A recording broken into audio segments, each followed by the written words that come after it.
안녕하세요. 디지털 대전환 시대에 SW 인재 양성을 위한 진로 진학 상담 콘서트. 오늘 진행을 맡은 랩하는 초등학교 선생님 달지라고 합니다. 반갑습니다.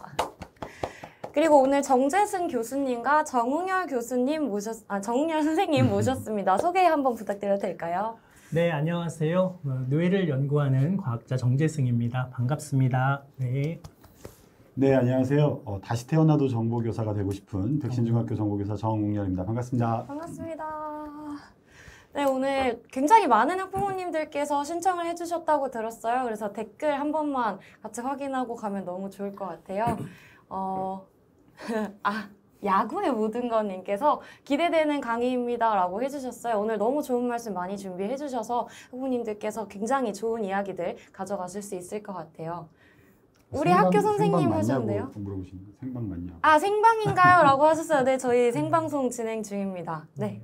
오늘 1시간 반 정도 진행될 것 같고요. 20분 정도 강의해 주시고, 그 다음에 사전에 질문 주셨던 질문 사항들 같이 이야기 나눠본 다음에 생방송으로도 궁금하신 점에 대해서 질문하고 답변 드리는 시간 가져보려고 해요. 그래서 이야기 들으시면서, 궁금한 점, 이런 것들 좀 떠올려 주시면 나중에 좀 좋을 것 같습니다.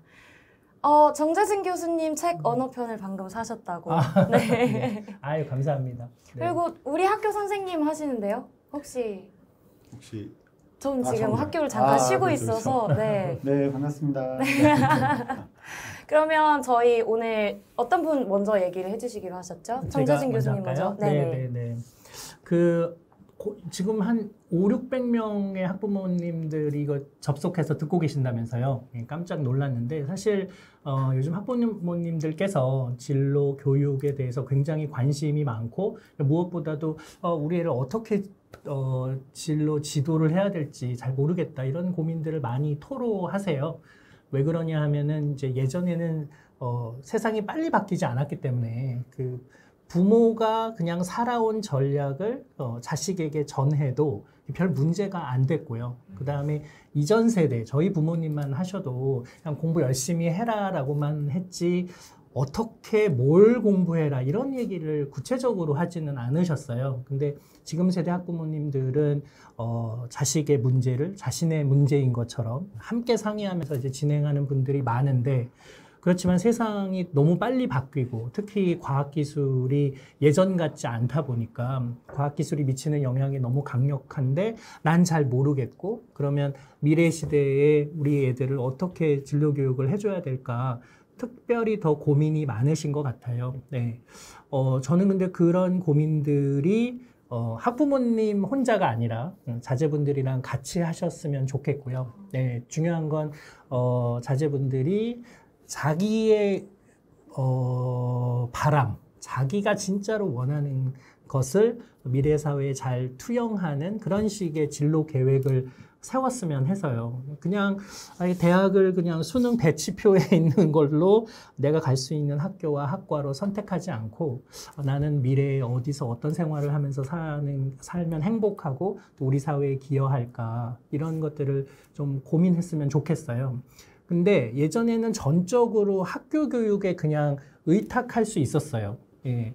학교 교육을 충실히 잘 받고 거기서 모범생 혹은 그걸 충실히 잘 따라간 학생은 대학에서도 또 우리 사회에서도 필요한 사람이 될 수가 있었는데 요즘은 그걸로 충분하지 않은 것 같아요. 이유가 뭐냐면은 지금은 모든 학생들에게 교과서에 있는 내용을 똑같이 머릿속에 집어넣고 그거를 실수 없이 잘 시험 문제에 토해내게 하고 공식을 외운 다음에 다양한 문제 유형에 맞춰서 적용하고 이런 것들을 연습해 왔는데 그걸 통해서 한 줄 세우기를 하고 그 다음에 대학을 서열화한 다음에 그 순서가 흐트러지지 않게 맞춰서 가는 이 입시를 교육의 가장 중요한 목표로 삼았단 말이죠. 근데 문제는 이제는 그 한 줄 세우기로부터 얻은 지식, 그 조금이라도 앞줄에 서려는 노력이 그게 우리 사회에 꼭 필요한 능력은 아니거든요.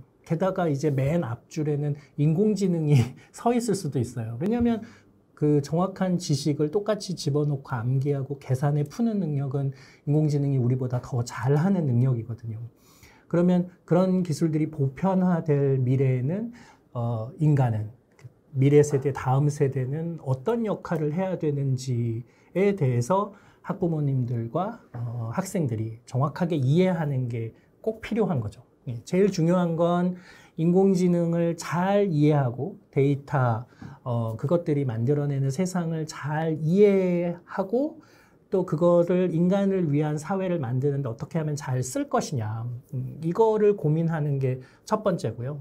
두 번째는 인공지능은 데이터 민주주의, 데이터가 말하는 대로 다수의 데이터가 이끄는 대로 의사결정을 하는데 항상 세상은 그 방향으로 돌아가는 건 아니거든요. 어떤 경우에는 데이터가 잘못됐을 수도 있고 가치 전복적인 생각들을 사람이 해줘야 되기 때문에 그 인공지능이 잘 못하는 부분들, 인문학적이고 사회과학적인 사고, 예술적인 창의성 이런 것들을 인간들이 보완해 주면서 균형을 잡아가려는 노력들이 둘 다 필요합니다. 근데 이런 거는 학교 교육에서 충분히 지금 해주고 있지 못하기 때문에 학생들, 학부모님들이 그 중요성을 미리 깨닫고 학교 교육을 충실히 이수하는 것에 그치지 않고 어떻게 하면 우리 아이들의 머릿속에 좀 다른 거, 내 옆에 있는 학생들하고는 다른 경험, 지식, 관점, 너만의 생각 뭐 이런 것들을 집어넣으려는 노력을 따로 하지 않으면 안 되는 상황인 것 같아요. 근데 그런 상황에서 그럼 어떻게 우리 애들을 교육해야 되느냐. 제가 카이스트에서 이제 몇 년간 했던 수업이 있는데 그 수업이 뭐냐면은 창의성 워크숍이라는 건데 진짜 사람들이 너무 필요하고 갖고 싶고 그런 의미 있는 건데 아직 세상에 나오지 않은 거. 네. 그거를 아이디어를 내고요. 그거를 자기가 직접 만들어 보고요. 그리고 그거를 사람들이 쉽게 사용하면서도 갖고 싶도록 디자인하는 거. 네. 이거를 1년에 거쳐서 학생들이 경험하게 하는 거예요. 네. 근데 사람들이 진짜로 원하는데 아직 세상에 나오지 않은 그거를 생각해내려면 인간의 굉장히 본질적인 욕망과 이 사회의 문제를 잘 이해해야 되기 때문에 인문사회과학 책을 엄청나게 많이 읽어야 되고요. 지금 세상에서 무슨 일이 벌어지고 있는지 신문을 통해서 이해를 하고 그리고 국제정세, 세계시민의식 이런 것들도 함께 필요하고 지구온난화, 지구재난, 기후재난 문제를 내일처럼 생각해야 되는 거죠. 그렇게 해서 아이디어를 얻으면은 그 아이디어를 내가 실제로 만들려고 생각하면은 진짜 요즘 아이들이 아무것도 만들지 못한다는 걸 깨닫게 돼요.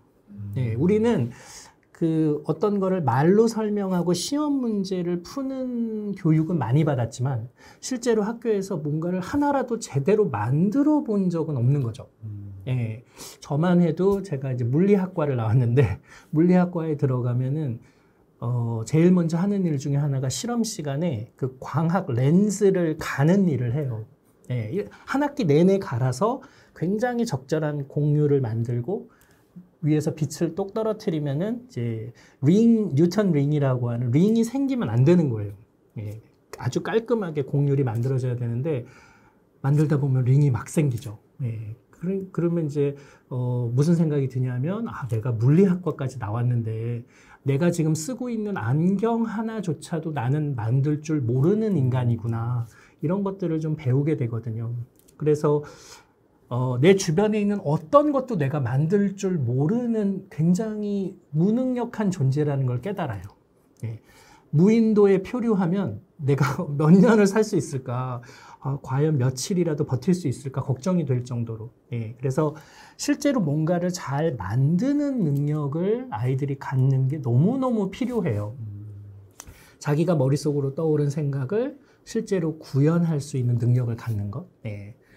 그리고 그거를 근사하게 디자인하는 예술적 감각, 디자인적인 사고 이런 것들을 또 학교에서 배운 적이 없어요. 예, 그러니까 미술관에 가서 뭐 해외 여행을 하고 루브르 박물관 앞에서 모나리자 앞에서 사진도 찍고 그랬지만 그 작품을 감상하고 그 작품의 의미를 되새기는 교육은 그리고 그런 생각, 성찰의 기회 이런 것들은 별로 가져본 적이 없는 거죠. 예, 그래서 실제로 필요한 건 그냥 미술사의 주요 작가와 작품을 암기하는 게 아니라 그런 이제 예술적 감각, 관점을 키우는 게 되게 중요하고 그거를 지금 학생들은 거의 교육받은 적이 없다는 걸 학생들이 깨닫게 돼요. 그래서 미친 듯이 예술 교육을 자기 스스로 하게 되죠. 그래서 이런 거를 한번 쭉 1년 동안 만들고 나면은 내가 뭐가 부족한지를 깨닫게 되고 그렇지만 협업을 통해서 여러 사람이 함께 세상에 없는 걸 만들어 보는 순간 와 이게 진짜 이런 게 교육이구나 이런 걸 학생들이 느끼거든요. 내가 10대, 20대 때 이런 경험을 한 10개쯤 만들어 보면 여러 분야에서 그러면은 세상에 나갔을 때 두려움이 저는 없을 거라고 생각하거든요. 근데 그런 게 진짜로 필요한 교육이라고 생각하고 우리 교육을 딱 들여다보면 우리 학교에서는 그런 것 중에 세상에 나가서 진짜로 알아야 될 꼭 필요한 지식 그런 학습은 제대로 시키지 않고 있네. 이런 걸 이제 깨닫게 되는 거죠. 그래서 저는 한국 교육 굉장히 문제가 많은데 그렇다고 뭐 대안이 있어 하지만 저는 이런 노력들이 대안이라고 생각하고요. 또 특히 요즘 우리 초등학교 아이들에게 코딩 교육을 시켜야 되나요? 라는 질문을 정말 어마어마하게 많이 받아요. 네. 저도 여쭤보고 싶어요. 네. 그런데 저는 그게 되게 의미가 있다고 생각하는 게 그 코딩 교육이라는 걸 마치 우리가 영어 교육처럼 또 하나의 언어를 배우듯이 괄호 넣기를 해서 if 다음에는 뭐가 있어야 되고 하는 이런 류의 교육이 아니라 사실 코딩이라는 건 내가 머릿속으로 상상해서 만들고 싶은, 구현하고 싶은 것을 컴퓨터 안에서 실제로 구현하고 심지어는 마인드스톰 같은 걸 이용해서 현실 세계의 로봇이나 이런 것들을 작동하게 만드는데 필요한 도구를 갖는 거거든요. 그러니까 세상에 나가기 전에 내가 머릿속으로 상상한 거를 구현할 수 있는 도구를 손에 쥐어진다는 건 너무너무 의미가 있죠. 그래서 지루하게 막 그 언어를 배우는 방식이 아니라 먼저 상상하게 하고 근데 네가 상상한 거를 세상에 구현하기 위해서는 컴퓨터가 이해할 수 있는 언어로 말해줘야 돼. 마치 우리가 TV에서 원하는 드라마를 보기 위해서 리모컨을 조작하듯이 리모컨 조작법을 알아야 하는 건 너무 자연스럽고 그리고 중요한 거는 리모컨의 매뉴얼을 읽는 게 아니라 보고 싶은 걸 보기 위해 리모컨을 가지고 막 애쓰는 과정에서 자연스럽게 리모컨이 친구가 되는 것처럼 코딩 교육이라는 건 그런 식으로 일상에서 자연스럽게 받아들였으면 좋겠고요. 그런 코딩 교육을 넘어서서 진짜 현실에서도 뭔가 의자도 만들어보고 회로도 조립해보고 피규어도 만들어보고 이런 식으로 뭔가를 머릿속으로 상상한 걸 구현하는 그런 능력, 경험, 기회 이런 것들을 학생들이 많이 가졌으면 좋겠어요. 그리고 그것이 그런 것을 하다 보면 이거는 나 혼자는 할 수 없는 거구나. 다른 친구들과 함께 할 때 훨씬 재밌고 내가 못하는 걸 다른 학생이 할 수 있을 때 협업할 때 훨씬 더 큰 시너지가 나는 거구나. 내 친구는 나의 경쟁 상대가 아니라 내가 함께 협업을 하고 더 나은 세상을 만들기 위해 필요한 동료들이구나. 그래서 끊임없이 친구들로부터 배우고 자극받고 그런 경험들을 학교에서 많이 했으면 좋겠어요. 그리고 그게 진짜로 우리 다음 세대에게 꼭 필요한 교육이라고 생각하고요. 그래서 어떻게 하면 우리 아이들이 공부하는 걸 굉장히 즐겨서 수학이 들어가? 그럼 나 머리 아프나 안 할래가 아니라 수학이 들어가면 나 한번 내가 해볼래. 들여다볼래. 어렵더라도 그리고 지금처럼 주어진 시간 내에 문제를 빨리 실수 없이 풀어야 되는 수학을 세상에 나가서는 별로 필요하지 않아요. 모르면 물어보면 다 가르쳐주고 곰곰이 생각하면 다 이해할 수 있기 때문에 내가 지금 수학을 잘 못한다고 해서 나는 이과 쪽은 아닌가 봐라고 섣불리 생각하지 마시고 문과, 이과로 아이들의 뇌를 재단하지 마시고 예, 그렇게 재단하는 순간 뇌의 한쪽을 자물쇠로 잠그는 거거든요. 그러니까 그렇게 하지 마시고 오히려 떨어져서 부족하면 그걸로 천천히 채우면 되니까 앞으로는 굉장히 인문학적인 사고를 하면서도 굉장히 자연과학적인데 아주 예술적이고 공학을 두려워하지 않는 그리고 우리 사회에 기여하는 이런 사람들을 우리가 세상에 내보내고 싶은 거잖아요. 예, 그래서 그런 의미에서 우리 아이가 어떤 거에 재능이 특화되어 있는지를 찾고 그것만 집중적으로 개발해서 그런 직업을 갖도록 하기보다는 예, 세상이 어떻게 바뀌더라도 거기서 중요한 역할을 할 수 있는 그리고 필요하다고 하면은 언제든지 뭔가를 새로 배울 수 있는 그런 기초 지력이 탄탄한 그런 학생들 더 미래 세대를 세상에 내보냈으면 좋겠어요. 그래서 이렇게 오늘 뭐 진로 교육, 뭐 상담 뭐 이렇게 말씀은 드렸지만 그래서 우리의 다음에 뜨는 직업이 뭡니까? 네. 그걸 위해서는 지금 우리 아이가 어떤 준비를 해야 됩니까? 라고 전략적으로 사고하기보다는 어떠한 미래에 대한 예측도 틀릴 수 있고 그렇지만 어떤 사회가 오더라도 우리 아이들이 기꺼이 그때 필요한 지식들을 배우고 스스로 익혀서 세상을 위해서 쓸 수 있는 그런 지성인으로 성장시키는데 그 진로 교육의 목표를 학부모님들과 자녀분들이 함께 만들었으면 좋겠습니다. 네, 제가 그게 오늘 이 자리에서 드리고 싶은 말씀입니다. 네. 사실 저도 이제 약간 분야는 다르지만 저는 미디어 리터러시 쪽을 좀 연구를 하는 유튜버다 보니까 하는 사람인데 어느 분야의 멋진 분들을 만나도 약간 비슷한 얘기들을 하시는 것 같아요.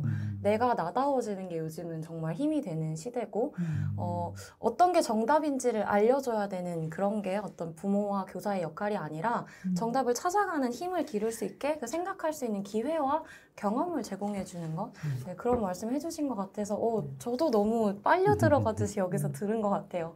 네, 부모님들도 너무 좋아해 주셨을 것 같아서 혹시 또 얘기하시면 아니 아까 저는 교수님 말씀 중에 천천히 채워나간다라는 말씀이 참 인상 깊게 다가온 것 같아요.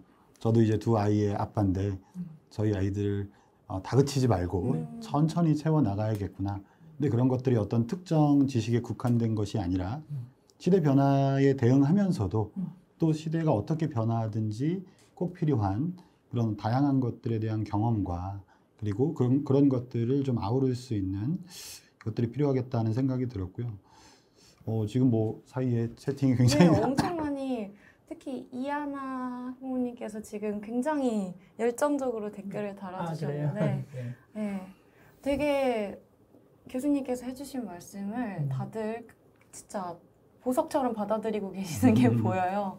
내가 세상을 창조하고 있다는 마음이 드는 순간 열정이 불타오르기 마련입니다. 맞네. 상상을 현실로 구현화해주는 게 코딩이군요. 이 코딩 얘기도 사실 학교에서 저도 코딩을 아이들한테 가르쳐 봤을 때 그 생각을 많이 했거든요. 몇몇 아이들은 내 세상을 담아내는데 그 코딩을 써내요, 결국. 근데 대부분의 아이들은 그냥 이제 거기에 나와 있는 것들 해보면서 그냥 마무리하는 데에서 그치는데 어쩔 수 없이 선생님이 코딩에 대해 잘 알지 못하고 뭐 그거에 대한 관심이 많지 않다 보니까 한 발 더 나가가는 게 조금 어려웠지 않았나 하는 생각을 했거든요. 그래서 세상이 정말 빠르게 변하는데 교육 과정이나 그냥 교육 장면은 그렇게 빠르게 적응하지 못하고 있기 때문에 그거를 뭐 이게 또 학부모님과 교사의 어떤 숙제가 아닐까. 그걸 제대로 읽어내고 그걸 어떻게 아이들한테 제대로 전달할 수 있느냐를 고민을 해야 되지 않나. 네. 말씀 중에 참 그러니까 부모님께서 학생들 또는 자녀들의 진로 지도를 하기 참 어려운 이유. 결국 부모님께서 한 번도 살아보지 않았던 시대를 살아갈 아이들. 근데 사실 과거에도 그랬죠. 과거 부모님들도 그들이 당신들께서 살지 않았던 시대를 살아갈 아이들을 가르치는 건데 그 시대의 변화가 또 변화의 속도가 굉장히 빠르고 그런 부분 때문에 사실 좀 어려움들을 겪는 것 같아요. 그래서 제가 이제 교수님 사실 전에 강의들도 제가 이렇게 경청하고 시청도 했는데 그 아톰의 시대에서 비트의 네. 시대로 간다. 그게 정말 전 많이 와닿더라고요. 네. 그 부분 좀 이렇게 좀 설명해 주시면 좋을 것 같아요. 네. 그 컴퓨터의 능력이 출중하지 않았을 때는 네. 그냥 세상에 있는 데이터 조금을 컴퓨터 위에 올려놓고 그냥 분석하고 이럴 때는 이 물질로 가득 차 있는 현실 세계, 이 아톰의 세계와 그 디지털이라고 부르는 이 비트의 세계가 유리되어 있고 떨어져 있었어요. 근데 지금 현실 세계에 있는 모든 데이터들, 모든 현상들이 사물 인터넷, 이른바 IoT라는 걸로 다 온라인 위에 올라가고 또 그거를 그 빅데이터를 인공지능으로 분석해서 뭐든지 그 이전에 해줄 수 없었던 모든 상상들을 구현할 수 있는 세상이 되면서 이제는 아톰 세계를 비트의 세계가 대체하거나 그 도서관 그 서점에 안 가고 그냥 인터넷 서점으로 책을 주문하고 은행에 안 가고 그냥 온라인 뱅킹하고 마트 안 가고 그냥 쿠팡으로 배달받고 이런 것들이 점점 익숙해지면서 아톰과 비트가 서로가 서로에게 영향을 미치는 그리고 심지어는 대체되고 가상현실처럼 비트를 보여주면서 아톰인 것처럼 착각하게 만들고 3D 프린터처럼 비트 정보를 아톰으로 바꾸고 이런 일들이 이제 흔해졌단 말이죠. 근데 문제는 아톰 세상은 우리가 이 현실 세계는 우리가 뭔가를 만들려면 이런 공간을 임대하고 설비도 갖추고 사람도 고용하고 이래야 되기 때문에 돈이 많아야 되고 한번 실패하면 큰일 나고 자본가가 돈을 더 많이 벌 수 있는 사회인데 이 비트의 세계에서는 사람도 많이 필요하지 않고 돈도 자본금이 많이 드는 것도 아니고 그러니까 다음 세대가 살아가야 할 그 아톰과 비트가 혼재되어 있는 세상에서는 좋은 아이디어만 있으면 그냥 대학 마크 저커버그처럼 네. 그냥 대학생이 웹사이트 뭐 앱 하나 만들었는데 그게 세상을 지배하고 25억 인구가 그걸 사용하고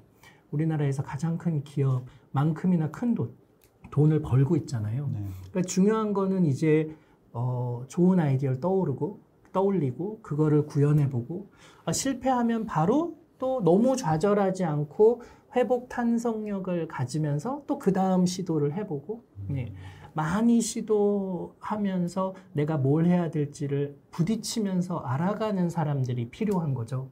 네, 그래서 다음 시대를 우리가 이해할 때 이렇게 비트와 아톰이 혼재되어 있고 그걸 나누는 게 무의미하고 그래서 그 이전처럼 신중하게 판단해서 우직이 밀고 나가는 그런 세대가 아니라 세상의 변화를 민감하게 받아들이고 내가 의사결정했지만 잘못됐다고 생각하면 빨리 전환하고 그리고 실패하고 좌절하더라도 끊임없이 시도하는 그런 실행력이 충만한 그런 다음 세대가 나왔으면 좋겠습니다.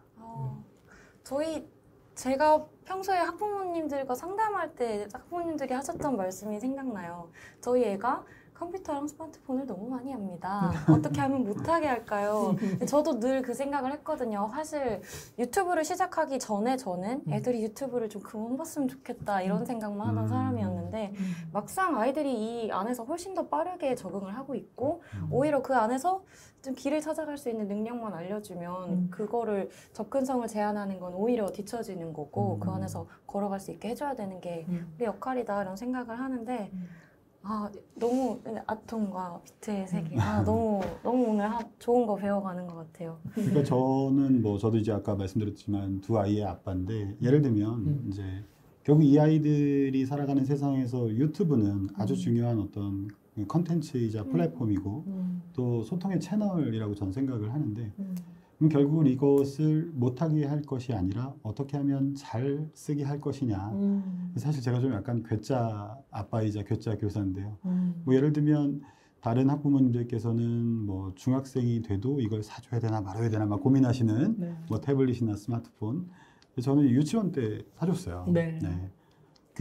그걸 사주고 나서 겪는 갈등의 시기가 있잖아요. 그럼. 그걸 빨리 겪고 싶었어요. 네. 어렸을 때 빨리 겪어야 싸움도 적고 대신에 이걸 어떻게 하면 잘 사용하고 좀 의미 있게 활용할 줄 알고 아까 말씀하신 것처럼 어떤 창의적인 생각과 아이디어를 구현하는 그런 어떤 마인드 툴로서 그것들을 활용하는 방법을 본인도 배우고 또 깨닫고 네. 이런 기회를 좀 주고 싶었어요. 네. 그것이 사실은 뭐 모든 분들한테 정답이라고 할 수는 없겠지만 네. 분명히 어떤 이 시대에 맞는 또 하나의 어떤 방향일 수는 있겠다.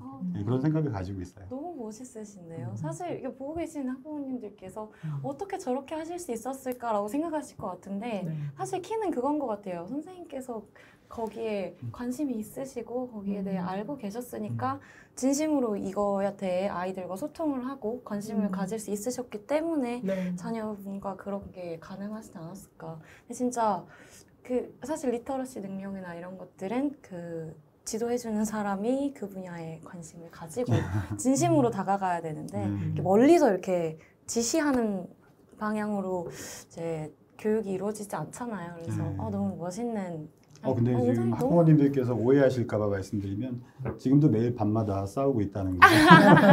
네. 아니 이게 진짜 중요한 것 같아요. 매일매일 싸우면서 이거를 소통을 해나가야 되는 건데 정말 관심도 없이 그냥 안 좋게만 바라보는 시선들이 아직은 조금 더 많은 것 같아서 네. 유튜브를 잘 쓰는 방법은 어떤 걸까요? 이렇게 질문해 주셨는데 네. 저희 이따가 아마 저희 나중에 그 실시간 질문 시간이 또 있으니까 꼭 이런 좋은 질문들 이제 생각해 두셨다가 질문해 주시면 너무 좋을 것 같아요. 저희 이제 선생님께서 준비하신 이야기로 넘어가 보려고 합니다. 정홍열 선생님께서도 분명 굉장히 좋은 얘기를 준비해 주셨을 것 같아서 자료와 함께 이야기 한번 들어보려고 합니다. 시작해 볼게요. 네. 저는 자료를 좀 준비를 했어요. 뭐 많은 내용은 아니고요. 우리 아이 진로 준비는 어떻게? 아무래도 이 변화하는 시대에 특히 학생들의 진로, 또 진학 이런 것들에 대한 고민과 걱정이 많으실 텐데 어떻게 하면 좋을까를 좀 고민을 해봤고요. 일단 아까 말씀드린 것처럼 이제 저는 정보교사로서 2003년도부터 근무를 해서 올해 19년 차에 근무를 하고 있는데 제가 이 톡콘서트에 이제 참석을 해달라는 요청을 지난주에 받고 누가 나오시나 이렇게 봤더니 큰일 났다. 그런 생각이 들었어요. 우리 교수님이야 뭐 대한민국에 제가 봤을 때 모르는 사람이 책 안 읽는 사람 말고는 없겠다 이런 생각을 하고 있고 사실 학생들한테는 우리 달치쌤이 교수님 못지않게 또 아주 유명한 분이셔서 그래서 일단 제 소개를 먼저 좀 하려고 해요. 예, 뭐 다른 게 아니라 제가 그동안 이제 어떤 학교에서 근무를 했었는지 좀 특이합니다. 중등 교사하고 공립학교 교사이기 때문에 사실 학교 뭐 한 학교만 근무하는 건 아닌데 제 이력이 조금 특이한 것은 좀 다양한 학교급과 학교 종에서 좀 근무를 했다. 뭐 예를 들면 일반계 고등학교에서 시작해서 시골에 있는 종합고등학교, 그러니까 일반계랑 뭐 특성화가 좀 합쳐 있는. 그 다음에 이제 과학고등학교. 우리 교수님께서 나오신 과학고는 아니고 그 옆에 있었던 네, 그 과학고고. 그 다음에 이제 또 특성화고등학교, 그리고 지금은 중학교. 그래서 사실 다양한 학교급과 학교 종을 좀 경험하다 보니까 아마 제가 소개해드릴 그런 내용들이 있어서 이 자리에 함께하게 된 것 같고요. 그 중에서도 제가 올해 큰 어떤 그 성과를 달성한 것이 소통과 공감 100만 뷰입니다.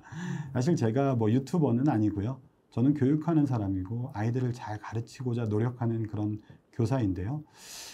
좀 우연한 기회에 촬영 요청이 들어와서 2건의 촬영을 했는데 이게 사실은 우리 달치쌤 하시는 그런 재밌는 게 아닌데 어떻게 100만 뷰나 올라왔을까 하는 생각이 좀 들더라고요. 사실 교육하는 내용이고 인터뷰하는 내용인데요.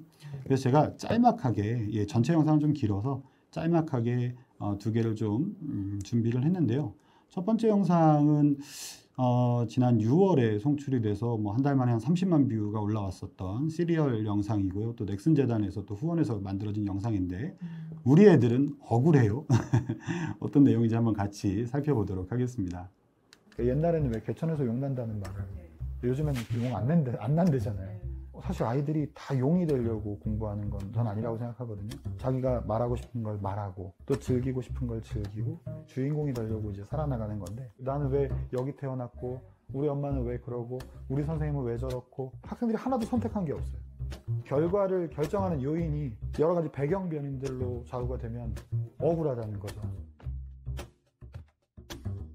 지금까지 중등교사라면 경험할 수 있는 모든 학교급을 다 경험했다고 생각해요. 분당에 있는 일반계 고등학교, 시골에 있는 종합고등학교, 과학고등학교, 특성화고등학교, 또 5번째는 지금 중학교.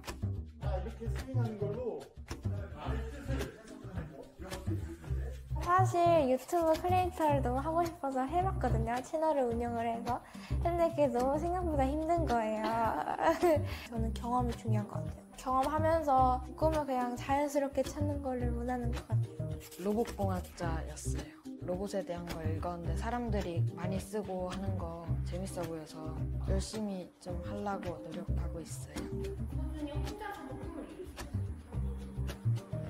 좀 할 수 있을 것 같은데 좀 많이 어려울 것 같아요.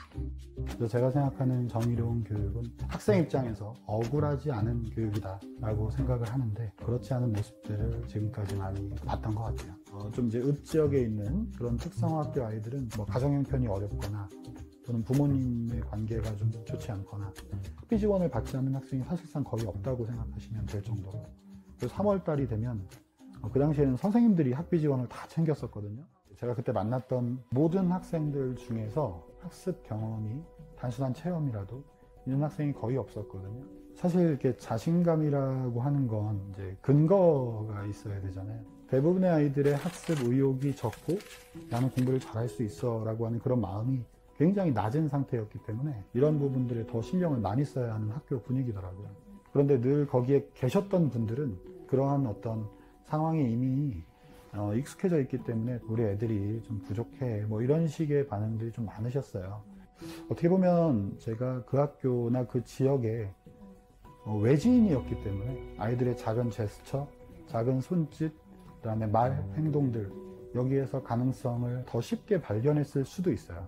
애들이 일단 학원을 잘 안 가니까 시간이 많아요. 프로그래밍을 가르치고 정보 교육을 하고 또 로봇 동아리를 하고 대회도 출전하고 그러니까 이제 지역 내에서도 상당히 많이 소문이 났죠. 어느 날 중학교에서 전화가 왔어요. 우리 학교에 로봇을 정말 배우고 싶어하는 학생이 있다. 찬우를 거기서 처음 만나게 됐던 거죠. 그 신기한 경험이라고 생각을 해요. 제가 어느 순간부터 로봇을 배우고 있었던 거죠. 저 어렸을 때부터 농사를 계속 했었고 농기계가 많이 쓰이다 보니까는 경운기 뭐 엔진이 도는 것도 신기했고 그런 거 좋아하는 거를 보고 부모님이 과학상자라는 거를 처음 사주셨었는데 과학상자 교육 이런 게 다 서울에서 진행을 했었거든요. 저가 살았던 곳이 또 안쪽에 있는 시골이라 학원도 많지도 않고 로봇 장난감 이런 거 자체가 워낙에 고가였고 컴퓨터도 이제 비쌌을 때고 근처에는 이제 그런 환경이 없었죠. 모르는 게 많을 거 아니에요. 동네에서 볼 수 있을 만한 부모님들 대기업이나 아니면은 공학 관련해서 그런 쪽에 일을 하셨던 분들은 많이 안 계셨던 것 같아요. 뭐 아무것도 아는 게 없으니까 뭐 네이버 카페 이런 데에서 하면은 뭐 더 전문적인 지식 그런 거를 배운다기보다는 이게 어떻게 사용이 되네 그냥 이 정도 봐도 이해도 안 되고 더 도전을 하기가 어려웠었죠. 그랬던 와중에 중학교 때 이제 정우 선생님을 처음 만나게 된 거죠. 로봇을 좋아하는 친구들을 만나게 됐고요. 그래서 아무래도 같이 뭔가 한다는 것 자체가 서로한테 힘이 많이 되죠. 전국대회도 입상을 하고 세계대회도 입상을 하고 막 이렇게 하니까 꿈이라는 것에 대해서 아이들이 설레기 시작했다. 최근에 어떤 IT 기업에서 뭐 대졸 여부랑 상관없이 프로그래밍만 잘하면 뽑겠다. 많은 걸 생각하게 되더라고요. 근데 그때 말하는 프로그래밍이 뭘까? 단순히 그냥 코드를 짜는 능력일까? 저는 아니라고 생각하거든요. 우리 주변의 문제들을 잘 발견하고 소통할 줄 알고 협력할 줄 알고 실제 현실화시킬 줄 알고 이런 복합적인 능력이라고 생각하는데 어떤 다양한 경험 이런 것들이 굉장히 필요하고 이런 것이 또 있다는 것을 또 모르는 아이들도 어딘가에 있을 거고 기회 균등 측면에서 고려되어야 된다는 얘기를 하는 거예요. 네, 첫 번째 영상 잘 보셨나요? 네, 제가 제목은 제가 뽑은 건 아니고요. 근데 사실은 이제 제가 가르쳤던 학생이 너무 잘 성장하고 또 본인의 꿈을 이룬 그런 과정인데요. 시골에 있었던 중학생이에요. 그런데 제가 고등학교에서 근무를 하고 있는데 이 코딩이 배우고 싶다고 자기는 로봇공학자가 꿈인데 다른 거는 다 어떻게 혼자 하겠는데 코딩은 혼자 못 하겠다는 거예요. 아무래도 이게 아까 교수님 말씀하신 툴이죠, 툴. 그런데 마인드 툴이죠. 생각의 툴이요. 그러니까 코딩을 할 때 필요한 어떤 생각의 방식이라던가 뭐 뇌구조라고 할 수 있을까요? 뭐 이런 것들을 혼자서 형성하는데 굉장히 좀 어려움을 많이 겪고 또 인터넷 찾아보고 책을 찾아보는데도 말씀하신 것처럼 이렇게 빈칸 채우기나 굉장히 좀 지루한 근데 이런 이제 코딩을 특히 같이 배우는 게 굉장히 중요했던 것 같아요. 그러면서 동아리 활동을 하고 그래서 이 학생이 사실은 이 학교 개교 이래로 처음으로 서울로 또 대학을 가게 되고 또 카이스트에서 석사도 하고 지금은 또 휴보 로봇 만드는 연구원으로서 또 성장한 그런 사례였는데요. 제목을 왜 저렇게 뽑았나 저도 물어봤더니 이런 교육을 좀 모든 학생들이 받았으면 좋겠는데 이걸 받고 있는 학생도 있고 못 받고 있는 학생들이 많고 또 심지어 누군가는 이런 게 있다는 것조차도 모른다. 그런 부분들에 대한 그런 안타까운 마음을 토로한 그런 표현이라고 생각해 주시면 좋을 것 같아요. 많은 분들이 저 영상이 나가고 나서 질문을 하시고 저 영상의 댓글이 정말 어마어마하게 달렸어요. 제 예전 제자들도 막 연락을 하고 오래전 친구들도 왜 연락 안 하고 사냐고 막 이렇게 화도 내고 막 그랬었는데 또 어떤 질문이 있었냐면 그래서 학교에서 어떤 교육을 실제로 하고 계세요? 뭐 이런 질문들을 많이 하시더라고요. 그래서 제가 이 두 번째 영상은 지금 중학교에서 제가 학생들 가르치고 있는 그런 장면인데요. 저희 학교가 올해 교육부에서 실시한 인공지능 교육 선도 학교입니다. 그래서 정보 시간뿐만 아니라 뭐 방과 후나 동아리나 캠프 사실 코로나임에도 불구하고 지난 여름에도 3일 동안 캠프를 진행했었는데요. 이제 그런 것들을 통해서 소프트웨어, AI 교육을 하고 있는데 그걸 짤막하게 좀 준비를 해봤어요.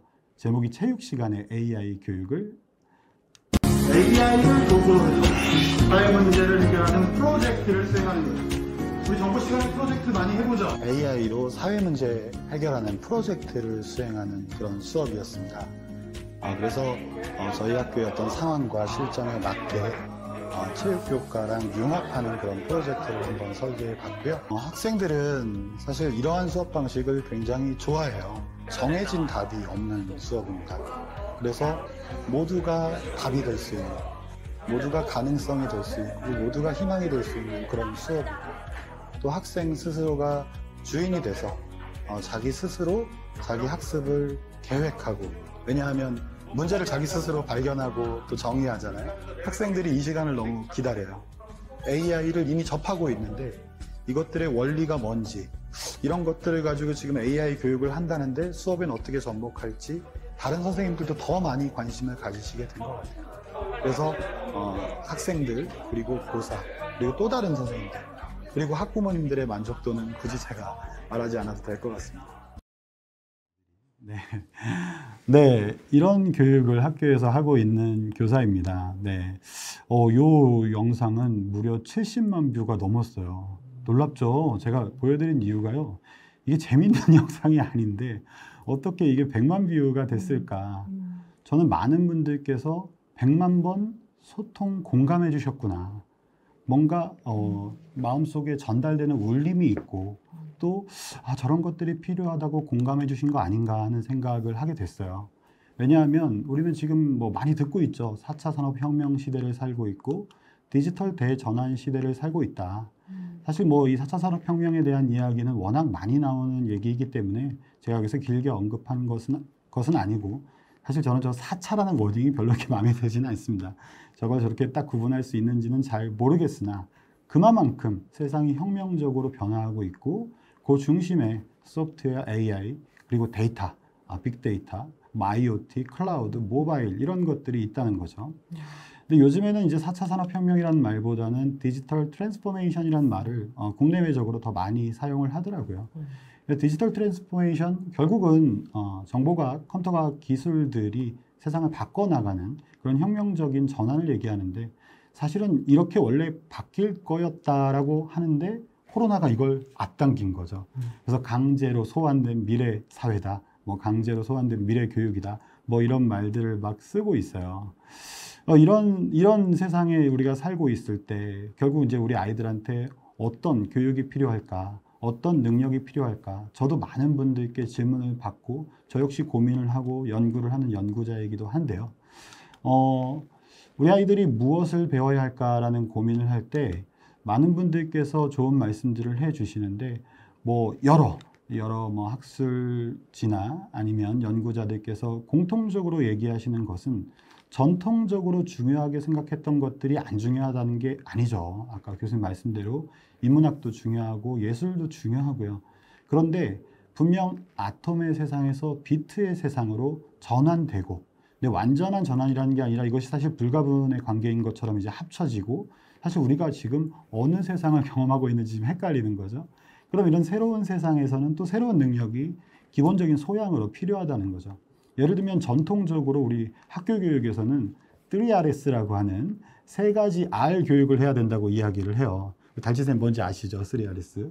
뭐 예를 들면 reading, 읽기, writing, 쓰기, arithmetic, 세마기 뭐 이런 것들이죠. 그런데 그런 것들이 안 중요하다는 것이 아니라 그런 문해력이나 수리력 중요하지만 이 디지털 전환 사회에서는 디지털 리터러시도 역시 기초 소양으로서 중요할 수밖에 없다. 이건 결국 디지털 세상을 바라보는 눈을 만들어주는 거예요. 렌즈를 껴주는 거예요.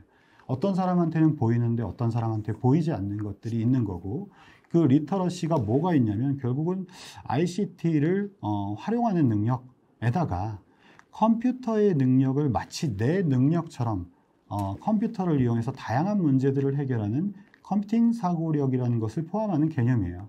말이 좀 어렵지만 간단하게 얘기하면 코딩 능력입니다.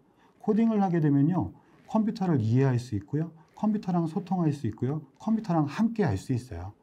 제가 우리 정재승 교수님 강의도 많이 즐겨 보는데요. 정재승 교수님 계신 학교의 총장님이시죠. 이광용 총장님 강연도 최근에 좀 많이 봤어요. 이광용 총장님께서 굉장히 멋진 말씀을 하나 해주신 게 제가 가슴에 딱 와닿는데, AI에 대해서 많은 분들이 걱정도 하시고 또 기대도 하시는데, AI 시대가 되면 결국 이제 우리가 살아갈 시대라는 것은 마치 탁구 복식 경기를 AI랑 편먹고 같이 하는 거다. 그때 누가 리더가 될 거냐? 내가 리더냐? AI가 리더냐? 결국 AI랑 같이 살아가는 시대가 돼야 되는데, 그러려면 AI를 이해를 해야 되는 거잖아요. 그리고 AI랑 대화를 할 수 있어야 되고요.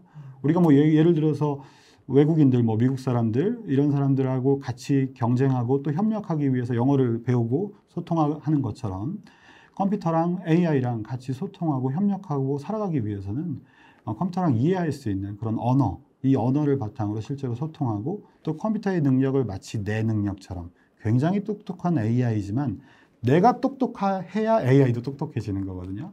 그런 것들을 컴퓨팅 사고력이라고 생각해 주시면 좋을 것 같고요. 이것들을 배우려는 학생들이 지금 너무 많대요. 뭐 교수님 계시는 카이스트에서도 1학년 이제 자유학부를 끝나고 나면 2학년 때 학과 선정을 하잖아요. 그죠? 전산학과의 인기가 굉장히 많다라고 하고, 뭐 서울대에서도 이제 자유전공학부에서 2학년 올라갈 때, 근데 뭐 이런 학교뿐만 아니라 일반 이제 뭐 서울에 있는 4년제나 뭐 다른 4년제에서도 지금 뭐 부전공으로 코딩을 공부하려고 몰리는 학생들이 굉장히 많다라고 하고, 심지어 예체능대 학생에서도. 근데 이게 사실 학교에서도 사실 마찬가지인 건데요. 저희 학교에서 지난 6월 달에, 5월 달이군요. 학부모 대상에 이제 진학 설명회를 했었는데, 진학 분야에 좀 이제 특화된 전문 강사님이 오셔서 설명을 해주시는데, 마지막에 이런 말씀을 하시는 거예요. 미대 갈 친구들 코딩 공부하라고. 산업 디자인을 대부분 이제 원하잖아요. 웹 디자인. 다 코딩이잖아요. 결국은 본인이 나중에 웹 디자이너가 될지 안 될지는 모르지만, 내가 웹 디자이너가 되던 아니면 웹 디자이너와 함께 일을 하던 간에 결국은 코딩을 못하면 할 수 있는 일이 많이 좀 줄어드니까 이런 공부를 해야 된다라고 하고 있는 거죠. 결국은 이런 디지털 대전환 시대에서는 새로운 어떤 기초 소양으로서 디지털 리터러시, 특히 컴퓨터의 지능을 내 지능처럼 활용할 수 있는, 마치 컴퓨터를 내 머릿속에 있는 생각의 도구처럼 활용할 수 있는 그런 컴퓨팅 사고력이 필요하다는 말씀을 드리고 싶어요. 그럼 이제 진로 교육을 어떻게 해야 되느냐? 제가 어젯밤에 고민을 좀 많이 했습니다.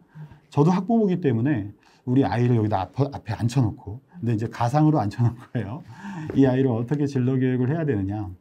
일단 진로 교육을 이야기할 때 이제 단계가 있다고 해요. 1단계는 진로 인식 단계라고 보통 이야기하는데요. 뭐 초등학교에서 하는 진로 교육이 보통 여기에 이제 해당이 되죠. 자신과 일에 대해 이해하고 긍정적인 가치 형성하기. 요 시기의 교육 방법을 보면 이런 대화를 많이 해요. 아들, 커서 뭐 될 거야?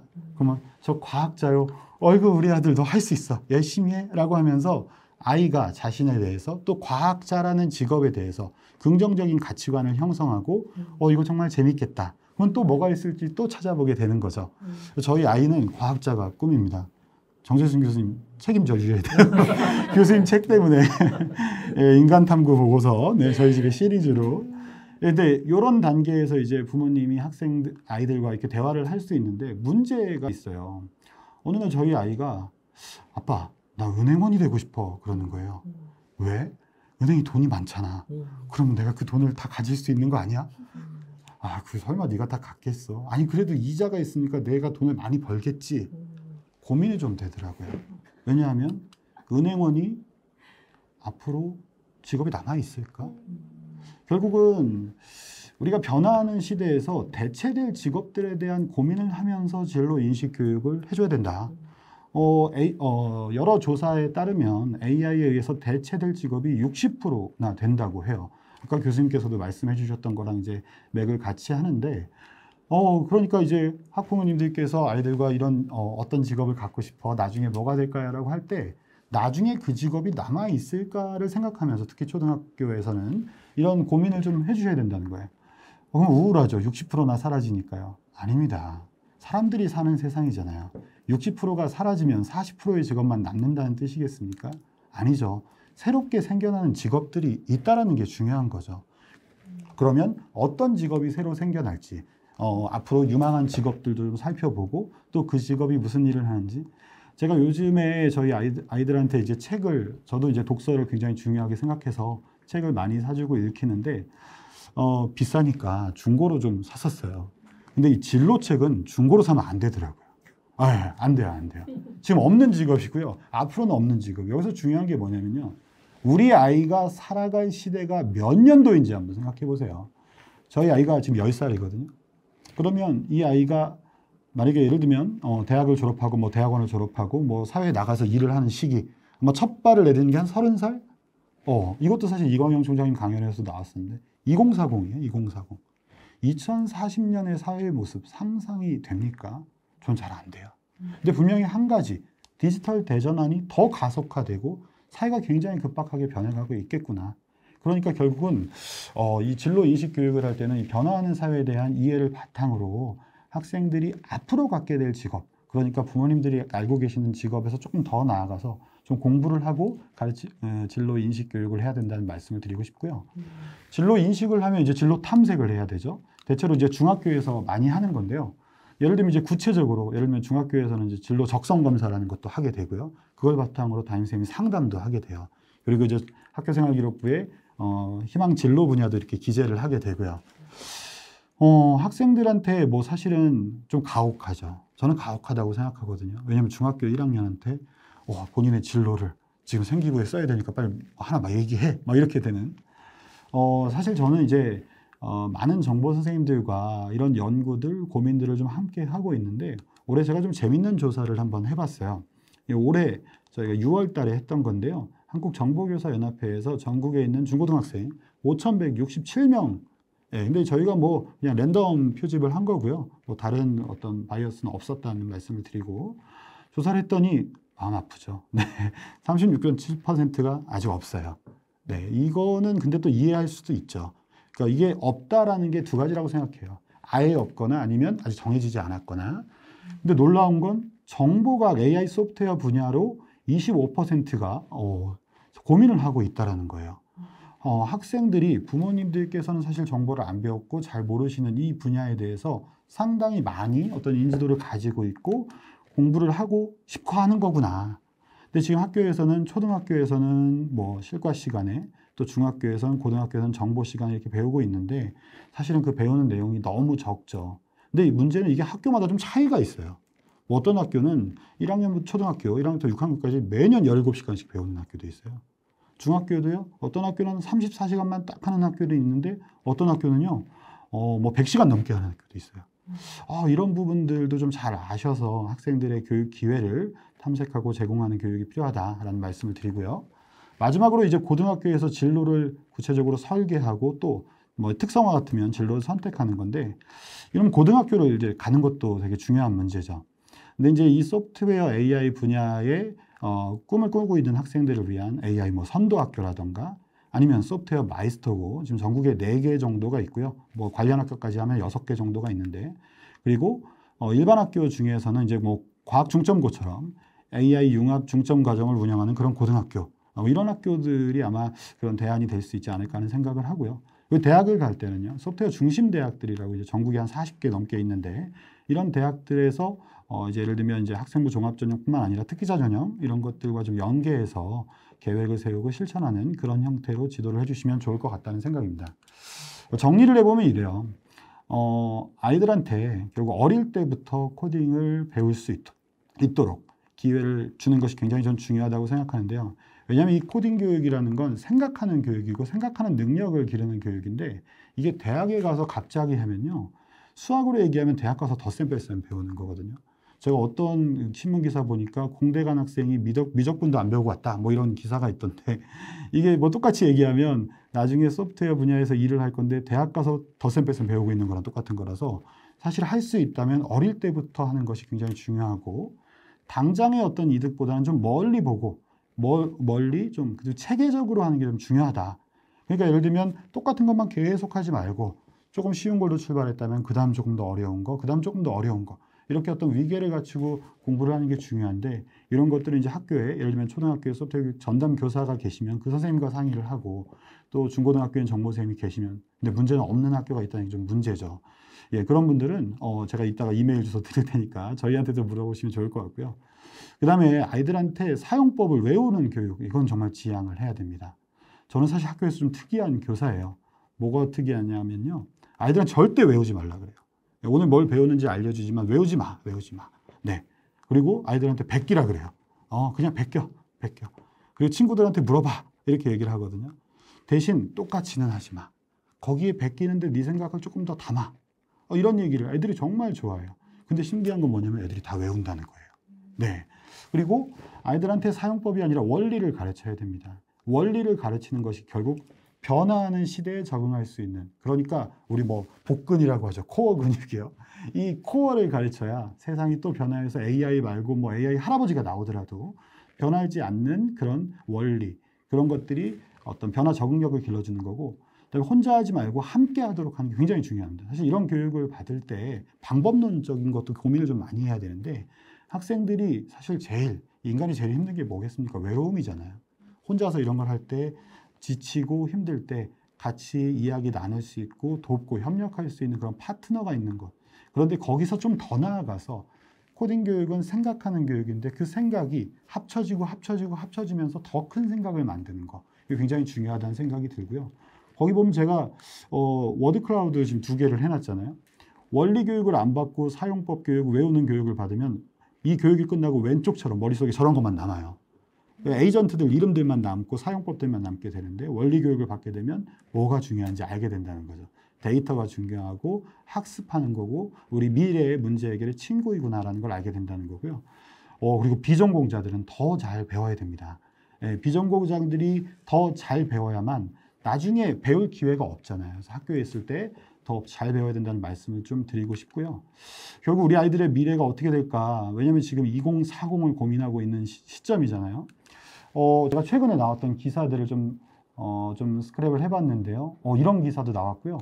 그리고 이런 기사도 나왔더라고요. 왜 이런 기사가 나왔는지 또 이렇게 또 살펴보다가 일본에서는 또 2025년부터 수능의 코딩을 필수로 아날로그 왕국이라고 하는 일본도 이렇게 하고 있는데 사실 우리나라는 어떤가 좀 암울한 부분도 사실 적지 않습니다. 그러나 바뀌겠죠. 바뀌어야 되는데 저는 이 시간과 속도도 좀 중요하다고 생각해요. 그래서 사실은 학교에서 만약에 이제 정보를 안 배우고 있으면 이걸 좀 가르쳐 달라라는 그런 요청도 저는 할 수 있다고 생각하고요. 그게 꼭 뭐 교과 시간이든 아니면 지금 이제 뭐 교육과정 개정이 좀 한참인 시점인데 이번 교육과정 개정이 또 이제 국민 참여형 교육과정이라고 해서 많은 분들의 목소리를 또 경청하는 그런 과정들이 있는데 이런 데도 좀 목소리를 내셔서 우리 학생들의 미래를 위해서 이런 교육을 해야 된다고 말씀해 주신 것도 중요하다고 생각해요. 저는 학부모로서 저도 이런 것들을 같이 참여하고 있고요. 제가 최근에 읽었던 것 중에 제일 마음 아팠던 거였어요. 어떤 초등생님께서 이런 청원도 올리셨더라고요. 시골의 어떤 학교에 계신 초등생님이신데 가르치고 싶어도 너무 가르치기가 어렵고 시간도 부족하고 그냥 뭐 하다가 그냥 끝나버려서 사실 제대로 된 코딩 교육의 어떤 방법과 방향에 대한 이해를 하고 있더라도 굉장히 어렵다. 그래서 이런 글들도 한번 읽어보시고 관심이 있으시면 한번 동의합니다. 이렇게 눌러주시는 것도 좋지 않을까 하는 생각이 듭니다. 네, 이상 간단하게 강연을 마치고요. 예, 혹시 궁금한 점 있으시면 질문 주시면 좋겠습니다. 강의를 듣고 나니까 2040이라는 그 숫자가 저를 쿡 찌르는 것 같아요. 그리고 저는 과연 이 소프트웨어 교육과 인공지능 교육에 관심이 있었나, 나는 열심히 공부를 했나 하는 물음을 좀 하게 되네요. 보고 계신 학부모님들도 그러지 않으실까. 확실히 교수님 어떻게 들으셨어요? 네, 저도 2040, 그러니까 진로교육 뭐 상담 앞으로 미래는 어떻게 바뀔 거예요, 뭐 이런 얘기를 하지 않더라도 그냥 2040년의 세상이 어떻게 될까요? 라고 그냥 생각해 볼 기회만 주더라도 와, 지난 10년, 20년간 세상이 바뀐 속도, 그거가 더 빨라지면서 10년, 20년 후의 미래, 이런 걸 생각하면은 우리 아이들에게 디지털 리터러시를 되게 중요하게 생각해야 되겠다라고 자연스럽게 느낄 것 같아요. 네, 그런 측면에서 정보 교육을 선생님께서 되게 잘 설명해 주신 것 같습니다. 네. 진짜 모든 분야에서 우리가 정답을 딱 제시해 주는 게 아니라 생각할 시간을 주고 그걸 생각해보는 경험을 제공하는 그런 것들이 많이 필요할 것 같아요. 지금 그런 과정에서 제가 예를 들면 수업 시간에도 조용하지 말라 그래요. 얘들아 조용히 해야 돼, 떠들어야 돼. 그럼 처음엔 다 조용히 해야 돼요 이러거든요. 선생님 화난 줄 알고. 근데 지금은 애들이 다 떠들어야 돼요 이렇게 대답을 해요. 근데 또 떠드는 거 중요하다고 생각해요. 학생분이 여기서 계속 맞아요 선생님 시간에는 외우는 건 없고 생각하는 시간이 있어요 이렇게 말을 고마워. 하는데 학생이 저렇게 말을 해준다는 것 자체가 얼마나 그래도 저희 컴퓨터실에는 이제 이 벽에 큰 화이트보드가 있는데 낙서하라 그래요. 여기 깨끗하면 안 된다. 낙서해라. 그럼 뭐 애들은 뭐 누가 누구 좋아한다 뭐 이렇게 쓰지만 거기서부터 생각이 발전하고 그걸 수업과 연계하는 게 이제 제 몫인데 그러니까 결국은 생각할 수 있는 시간, 근데 그것을 그냥 생각하는 것이 아니라 체계적으로 논리적으로 코딩이 가능하도록 이끌어주는 게 이제 저의 역할이고 근데 아이들이 그런 방식에 굉장히 좋아하고 오늘 아침에는 사실 작곡 수업을 했어요. 이게 뭐 간단한 거죠. 이렇게 이제 뭐 소리를 연주하고 막 이렇게 하는데 그래서 이제 뭐 한 30명의 학생이 반짝반짝 작은 별을 합주하는 네 근데 밖에서 선생님들이 들으시고 뭐 하는 거예요? 막 이렇게 좀 쳐다보시고 네, 그랬던 시간들도 있었습니다. 사실 저 오늘 배우러 온 한 선생님으로서 오늘 무슨 생각이 드냐면 정말 교사가 편하면 안 되는구나. 학부모님들도 마찬가지겠죠. 내가 그냥 가장 쉽고 간단하게 아이들한테 뭔가 알려주고 지도하고자 하면은 되게 겉핥기식의 어떤 것들이 될 것이고 내가 계속 생각하고 내가 성장하고 계속 고민하고 좀 불편한 길을 골라야 아이들과 함께 나도 나아갈 수 있겠구나 하는 생각이 조금 들어요. 분명히 궁금한 점이 굉장히 많으실 것 같아서 미리 사전에 질문해 주신 내용들 먼저 답변 드리고 시간이 꼭 남는다면 실시간으로도 질문 받아보려고 합니다. 굉장히 많은 질문들을 정말 보내주셨어요. 그래서 하나씩 한번 나눠볼게요. 교수님, 선생님 궁금해요. 첫 번째 질문입니다. 진로 지도에서 많은 분들이 자신이 원하는 것을 하라고 하는데 대부분의 학생들은 자신이 뭘 좋아하는지 모르는 경우가 많죠. 그리고 그렇게 진로를 선택하기에는 막연하기도 하고 잘하는 분야가 직업으로 연결되지 않는 경우도 있는데요. 이런 학생들에게 진학 지도를 한다면 어떤 이야기를 해주는 게 좋을까요? 교수님 먼저 들어봐도 될까요? 네. 좀 재미있는 거는 제가 예를 들어서 우리나라에서도 학생들하고 무슨 일종의 토크 콘서트 뭐 이런 걸 해보기도 하고 근데 미국에서 미국 학생들하고 미국에 있을 때는 토크 콘서트 같은 걸 이제 해본 적이 있는데 학생들이 하는 질문이 되게 판이해요. 달라요. 어떻게 다르냐 하면은 우리나라에서 하는 질문들은 주로 좋아하는 게 있고 잘하는 게 있는데 저는 뭘 해야 돼요? 네. 이런 류의 질문들이 되게 많아요. 그러니까 인생을 살아가는 데 있어서 난제가 있는데 나는 거기서 어떤 선택을 해야 되느냐. 근데 의외로 미국 학생들은 선택은 내가 하는데 그 가는 과정에서 어떤 조언을, 어떤 실마리를 얻을까를 많이 물어봐요. 다시 말하면 우리는 목적지를 묻는 반면에 미국 학생들은 이정표를 묻는 거죠. 네. 진로도 마찬가지인 것 같아요. 대부분의 학생들은 특별히 잘하는 일이 없고요. 네, 대부분의 학생들은 너무 좋아서 이거 아니면 안 된다 하는 것도 없어요. 그게 있으면 되게 다행이고 복 받은 거예요. 내가 뭘 잘하는 게 있다거나 너무 꼭 하고 싶은 게 있다고 하면 많은 학생들은 아직 그걸 미처 발견하지 못한 거죠. 근데 냉정하게 보면 그게 너무 자연스러운 것이 진짜로 뭘 하고 싶고 내가 뭘 잘하는지를 충분히 탐색할 수 있는 기회를 별로 가져본 적이 없거든요.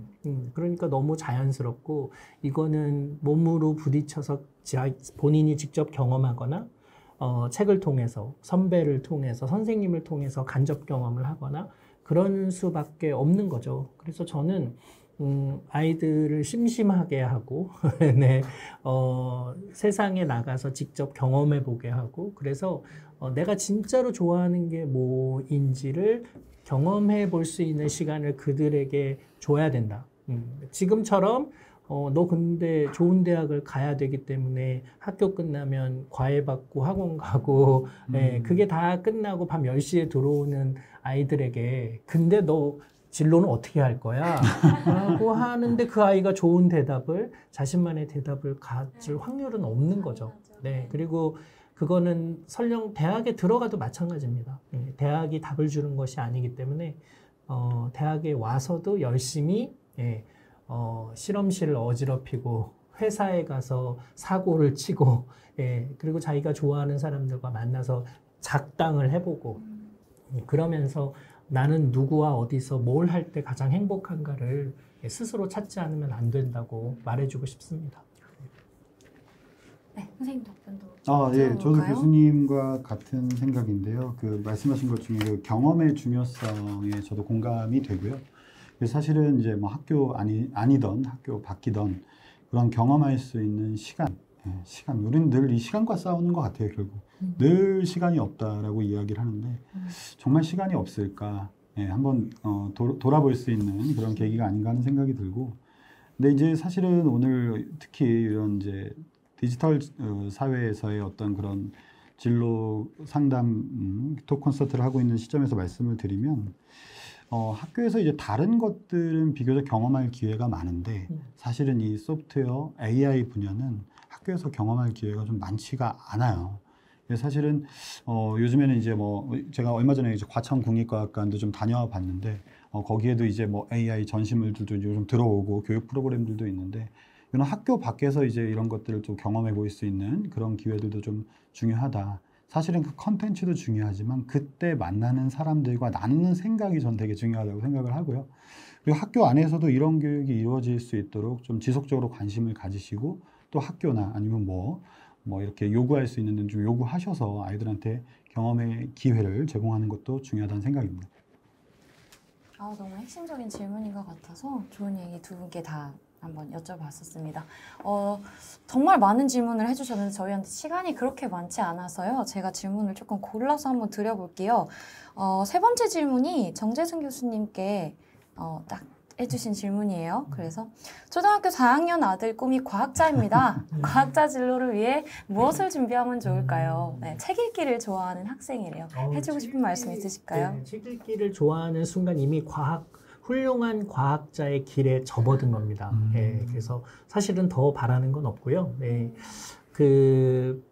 되게 많은 학생들이 학교 다니면서 내가 수학 과학 과목을 좋아하거나 잘하면 나는 과학자나 수학자가 돼야지 이렇게 생각하거든요. 그런데 실제로 과학자가 되잖아요. 그러면은 학교에서 배우는 그런 과학을 재미있게 했던 학생들이 훌륭한 과학자가 되는 것이 아니라 훌륭한 과학자는 이렇게 공부를 하는 것도 중요하지만 세상에 대한 호기심의 촉수, 안테나를 막 뻗고 있다가 과학적으로 되게 중요한 질문에 대해서 이 질문에 답을 하기 위해 자기가 실험을 디자인하고 프로그램을 짜서 데이터를 분석하고 결과를 얻었을 때 해석하고 이게 너무너무 중요하다는 사실을 같은 학계에 논문이나 학회 발표를 통해서 열심히 알리는 예, 그런 사람들이 사실 훌륭한 과학자가 되거든요. 그래서 실제로 학교에서 난 수학을 잘 못하니까 과학자 못할 거야 이렇게 생각하실 필요가 사실 전혀 없어요. 네. 예를 들면 제가 하는 일이 그 인간의 뇌를 컴퓨터 상에서 만들어서 그 가상의 뇌를 인공지능에 넣기도 하고 환자의 뇌랑 맞춰서 환자의 뇌에서 벌어지는 일을 예측하기도 하고 이런 일을 하거든요. 이 일은 진짜 컴퓨터를 잘해야 되는 거예요. 네. 근데 저 대학에서 제가 거의 유일하게 C를 받은 C 학점을 받은 과목이 C 언어라는 프로그래밍 수업이었어요. 예, 저는 컴퓨터가 재미없더라고요. 예, 그리고 그냥 손으로 풀고 이런 게 좋지 컴퓨터를 잘 하지도 못했고 관심도 잘 없었고 근데 뇌를 연구하는 데 있어서 컴퓨터가 너무 필요하다고 하니까 예, 뇌는 너무 복잡해서 이거는 직접 손으로 풀 수는 없고 컴퓨터를 써야만 하는 거예요. 예, 그래서 그때부터 사실 대학원에 가서 다시 컴퓨터 프로그래밍을 배우고 물어보고 예. 근데 내가 너무 하고 싶은 뇌과학을 위해서 이 언어를 배워야 된다고 하니까 열심히 하게 되고 근데 사실 그게 뭐 늦은 나이도 아니에요. 그래봤자 대학원 하면 그때 뭐 시작해도 되나 싶지만 그래봤자 20대 중반인 거거든요. 그래서 결국은 평생 컴퓨터를 쓰는 직장인이 된 거잖아요. 네, 그러니까 저는 늦지 않았다. 누구도 늦지 않았다. 네. 그리고 더 재미있는 거는 저한테 그 C 언어라는 수업에서 C 학점을 주신 분이 카이스트 이광영 총장님이시고요. 네, 그분이 저를 교수로 뽑으신 분이에요. 또 예, 바이오민 내공학과에서. 그래서 저는 나는 그런 쪽은 재능이 없는 것 같아. 나 그거 잘 못하는 것 같아. 라는 두려움을 걷고 예, 필요하다고 생각하면 언제든지 도전할 수 있고 주변에 있는 사람에게 도움을 요청해서 예, 우리는 아주 그 과학자가 되는 것은 장기전이다. 그 이야기를 좀 해주고 싶습니다. 네. 좋은 말씀 감사합니다. 이제 시간이 너무 금쪽 같아요. 듣고 싶은 이야기가 정말 많은데 다음 질문은요. 정유열 선생님께 딱 질문을 해주셨어요. 1번, 소프트웨어 교육은 프로그래밍 언어의 문법을 배우는 기간이 상당히 깁니다. 그 지루한 기간을 견딜 수 있게 하는 방법은 무엇이 있을까요? 인공지능 교육이 화두가 되고 있는 지금 어떤 형태의 인공지능 교육이 필요하다고 보시나요? 네, 첫 번째는요. 함께 해야 됩니다. 그래서 혼자 하면 안 됩니다. 함께. 근데 함께라는 게 이제 두 가지 측면인데 하나는 다른 사람과 함께 하는 거고요. 두 번째는 다른 과목과 함께 하는 거예요. 그러니까 사람과 함께 하면요. 아이디어를 나눌 수 있고 또 어떤 심리적으로도 부담이 생겼을 때 서로 기댈 수 있고요. 근데 이제 그 과목과 융합하는 거는요. 재미가 생겨요. 와, 내가 예를 들면 중학교 1학년 과학에 암석의 분류 이런 거 있거든요. 뭐 화강암, 쉐일 뭐 이런 거 분류하는 조건 외우기 정말 싫잖아요. 근데 프로그래밍 공부할 때 조건문을 공부할 때 걔를 딱 갖다 쓰는 거예요. 그럼 뭐 묽은 염산을 떨었을 때 반응을 하느냐 안 하느냐 뭐 이런 식으로 분류하는 것들을 이용하면서 공부를 할 수도 있고요. 아니면 뭐 수학 시간에 뭐 주사위 한번 던졌을 때 뭐 3이 나올 확률이 6분의 1이다. 던지면 안 나오잖아요. 많이 던져보는 거죠. 이제 컴퓨터를 이용해서. 컴퓨터는 이런 던지기는 1초에 한 10억 번 정도를 할 수 있습니다. 어마어마하게 빠르죠. 이런 것들을 해보는 거예요. 그럼 아이들이 오 재밌다 재밌다. 아까 제가 작곡 얘기도 했잖아요. 음악도 해보고요. 이렇게 함께 하는 게 중요하다는 말씀을 드리고 싶고요. 그다음 두 번째로 인공지능 교육. 뭐 저는 공교육을 하는 사람이기 때문에 제가 드리는 답변은 개인적인 생각이라기보다는 이제 국가적으로 지향하는 방향에 대한 말씀을 드리고 싶은데 인공지능 교육 뭐 결국 왜 하는가? 첫 번째는 아까 말씀드린 그 컴퓨팅 사고력 때문이에요. AI도 결국 컴퓨터 과학의 한 분야이고 또 AI 에이전트도 하나의 컴퓨터고요. 이런 것들을 내 문제 해결의 도구로서 그 생각의 도구로서 활용할 수 있는 그런 코딩 교육과 연계되는 거고 두 번째는 데이터의 중요성을 아는 거죠. 그 데이터 리터러시라고 하는데 데이터를 수집하는 방법, 분석하는 방법, 그리고 해석, 예측하는 거 이거 굉장히 중요한 겁니다. 그 다음에 공익적 사고력도 전 되게 중요하다고 생각해요. 착한 데이터, 착한 알고리즘, 결국 모든 사람들을 위해서 어떻게 하면 좋은 데이터들을 또 선한 알고리즘을 만들 것인가, 이런 고민들, 이런 것들이 AI 교육의 어떤 방향이 아닐까 생각을 합니다. 네, 좋은 답변이 되셨죠? 제가 또 이분께도 한번 답변을 드려보고 싶어요. 6번째 질문이거든요. 구체적인 질문을 해주셔서 중1이며 스마트시티에 관심이 많은 남학생 자녀가 있으시대요. 현재 스크래치 코딩으로 간단하게 자율주행 자동차, 장애인을 돕는 장치 이런 간단한 코딩은 해보았고 아두이노로 간단한 시연 정도도 해보았습니다. 건축 쪽에도 관심이 좀 있다고 하네요. 추천해 주실 만한 책이나 영상 참고 자료 혹은 진로에 관한 조언을 좀 부탁드리고 싶대요. 두 분께 다 여쭤보고 싶어요. 네. 교수님 먼저 한번 네. 부탁드릴게요. 이제 우리나라가 스마트시티를 이제 계획하고 그걸 실제로 구현하려는 노력을 한 4년 전부터 추진하고 있어요. 근데 그게 그냥 스마트시티 하면 그냥 도시를 건설하는 건가라고 생각하시지만 사실은 도시 안에서 벌어지는 모든 현상을 레코딩해서 그 데이터를 분석해서 그 도시에 살고 있는 시민들을 위한 서비스를 제공하는 거예요. 네. 근데 이거 한 도시에 대한 이런 서비스를 만들어낸다는 건 자동차, 에너지, 뭐 쇼핑, 문화, 교육, 헬스케어까지 진짜 전 분야에서 수많은 가능성들이 있고요. 그 데이터를 분석해서 사람들에게 필요한 서비스를 제공하는 일은 앞으로 전 세계가 가장 주목할 분야가 될 거라고 생각이 들어요. 그래서 저는 스마트시티에 관심을 갖는 거 너무 좋은 일인 것 같고요. 제가 그 중에서 이제 세종에 있는 국가 시범도시 의 마스터 플랜을 이제 만들게 됐는데 유튜브에 들어가셔서 우선 스마트시티, 뭐 세종, 뭐 이런 걸 쳐보시면 자료들이 굉장히 많아요. 그래서 너무 이걸 건설 토모 이런 관점의 도시 재건이 아니라 데이터적으로 사고하고 서비스 측면에서 어떻게 하면 도시의 시민들에게 근사한 도시 공간들을 기술적으로 만들어줄까, 이런 것들을 좀 고민해 보시면 굉장히 좋을 것 같고요. 실제로 책으로도 도시의 미래에 관한 그런 책들이 굉장히 많이 나와 있어요. 그리고 그 책들이 스마트시티의 개념을 잘 설명해 주고 있고, 또 이제는 한 도시를 운영하는 데 있어서도 IT가 얼마나 중요한가를 잘 설명해 주고 있기 때문에 그런 류의 책들을 강력하게 추천드립니다. 네. 네. 저는 이제 이 학생이 컴퓨터 공학에 이제 관심을 갖게 됐구나. 근데 스마트시티 뿐만 아니고 스마트팜도 있을 거고, 뭐 예를 들면 뭐 에듀테크도 있을 거고요. 이런 것들이 결국 다 AI가 사회 분야에 접목되는 그런 예라고 할 수 있는데, 그래서 이 컴퓨터 공학과 관련된 책 중에서 제가 정말 좋아하는 서울대 이광근 교수님의 컴퓨터 과학이 여는 세계라는 책이 있고요. 정말 좋은 책입니다. 그리고 이건 정보 선생님께서 쓰신 책인데, 컴퓨터 공학 진로 끝판왕 뭐 이런 책이 있더라고요. 이게 뭐 사실 다른 게 아니라 어떻게 공부를 해야 되고 이런 방법적인 부분들이 잘 소개되어 있어서 참고하시면 좋을 것 같습니다.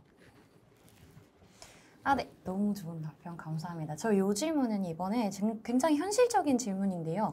8번 질문이거든요. 네, 아무래도 이거 보고 계시는 분들이 입시와 관련돼서 고민을 할 수밖에 없을 것 같아요. 아무래도 우리나라의 교육이 방향이 한 곳을 바라보고 있는 현상이 있기 때문에 한번 읽어보겠습니다. 컴퓨터 관련 학과라도 대학 입시에 정보 관련 과목이 반영되지는 않는 것 같아요. 그래서 학생들이 관심이 있어도 과목을 선택할 때 소프트웨어나 인공지능 관련 과목을 선택하지 못하는 것 같아서 이런 수업들이 입시에 도움이 된다, 혹은 이 아이들의 진로나 어떤 그런 것들에 도움이 된다라고 이야기를 해줄 때 어떻게 해주면 좋을까요? 라고 고민을 하시네요. 실제로 진로 교육에 있어서 이런 소프트웨어 교육에 불리하냐 유리하냐 같은 전략적인 문제는 제가 지금 막 이렇게 학생들에게 너무 막 고민하지 말라고 좀 교육자, 학자로서 얘기해주고 싶고요.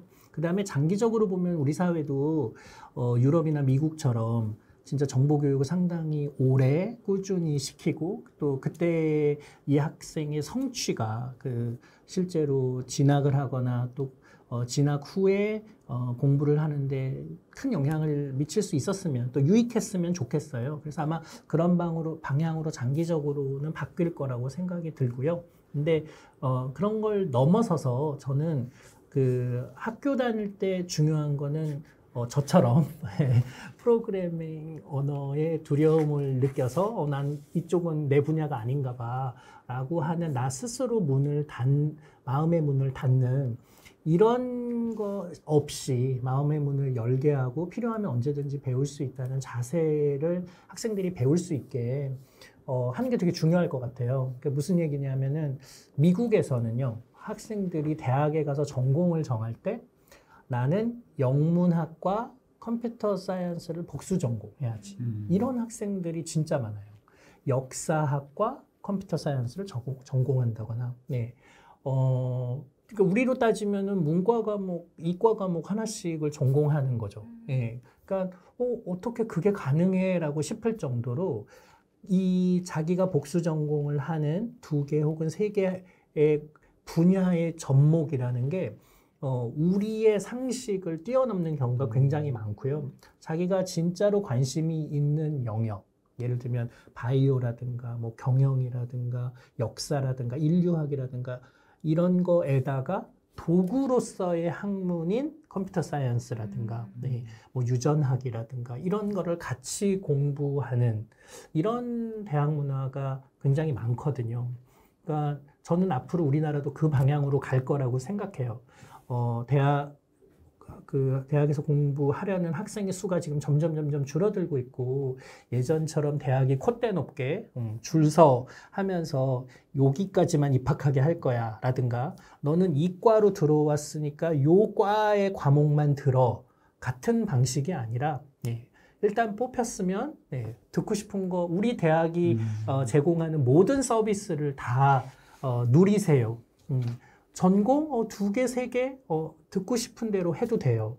그리고 하나는 자연과학에서, 하나는 공학에서, 또 하나는 인문대, 사회과학 그렇게 조합해서 전공을 선택해도 돼요.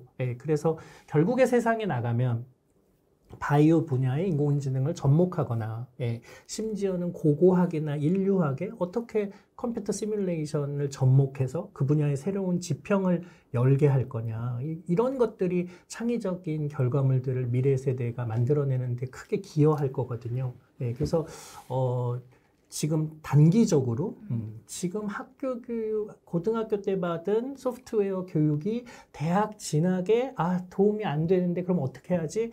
이런 단기적인 사고로부터 좀 벗어나서 아이의 미래의 교육을 생각하는 학부모님이 돼 주셨으면 너무 좋겠습니다. 사실 이게 어른들도 쉽지 않잖아요. 그렇게 변화를 생각하면서 멀리 보고 생각하는 것 자체가. 정말 말씀해 주신 것만 해도 정말 굉장히 반가운 변화일 것 같은데 분명히 그렇게 변화할 거라고 생각하고 저희가 그걸 보고 아이들한테 어떤 얘기를 해주면 좋을까 고민해야 될 것 같아요. 선생님 답변도 한번 들어가도 될까요? 네, 저도 교수님 말씀처럼 좀 멀리 보고, 저는 이제 특히 이 프로그래밍은 아까 교수님 말씀하신 것처럼 뭐 영문학을 공부해도 컴퓨터 사이언스를 복수 전공하고, 뭐 제가 최근에 이렇게 관심 있게 보는 몇몇 뭐 이렇게 학자들이나 이런 분들 중에도 그런 분들이 많더라고요. 전혀 다른 전공 같은데도. 근데 이제 또 당장에는 어떠냐 이런 질문들도 당연히 하실 수 있다고 생각해요. 이게 사실은 이제 컴퓨터 과학에 있는 알고리즘 중에서 그리디 알고리즘이라고 하는 건데 지금 당장에 이득을 얻기 위한 전략 같은 건데 사실은 이제 뭐 소프트웨어 중심 대학 같은 경우는 특기자 전형들을 통해서 이 부분을 반영하는 대학들이 있고요. 그리고 학생부 종합 전형 같으면 교과 세특에서 분명히 이런 내용들이 본인의 어떤 다른 전공이라도 분명히 시너지를 낼 수 있을 거라고 생각을 하고 있고요. 앞서 보여드린 것처럼 지금 뭐 여러 대학 총장님들 그리고 뭐 과기부 장관님, 뭐 많은 분들께서 지금 이제 뭐 입시, 특히 일본이 2025년에 수능에 코딩을 반영한다는 건 제가 일본에도 좀 아는 교수님들이 계신데 일본은 사실 우리보다 더 보수적인 나라거든요. 10년마다 교육과정 바꾸는 나라예요, 이 나라는. 그리고 아직도 왜 팩스 보내는 나라잖아요. 그런데 우리나라도 뭔가 조만간 변화가 있을 거다. 좀 길게 보고 특히 어린 학생들을 두고 계신 학부모님들께서는 장기적으로 저는 보험을 들어야 된다 이렇게 생각합니다. 네. 보험이라는 단어가 굉장히 네. 와닿게 느껴지네요. 네.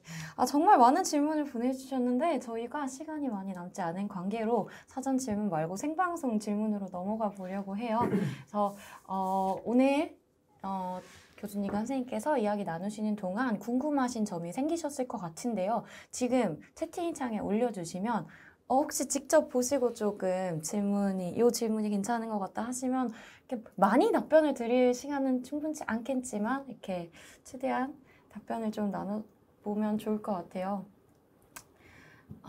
일단 사실 대학 못 간다 뭐 이렇게 이런 단어들이 계속 수능 이런 얘기가 나올 만큼 사실 입시라는 게 어떻게 보면 요즘 교육에 어쩔 수 없는 그런 거잖아요. 근데 현실이잖아요. 그 안에서 우리가 어떤 길을 갈까를 고민하게 하는 것 같아요. 질문 한번 받아보도록 하겠습니다, 여러분. 실제로 저희가 다른 학부모님들과 나누면 좋을 만한 유익한 질문들 많이 부탁드릴게요.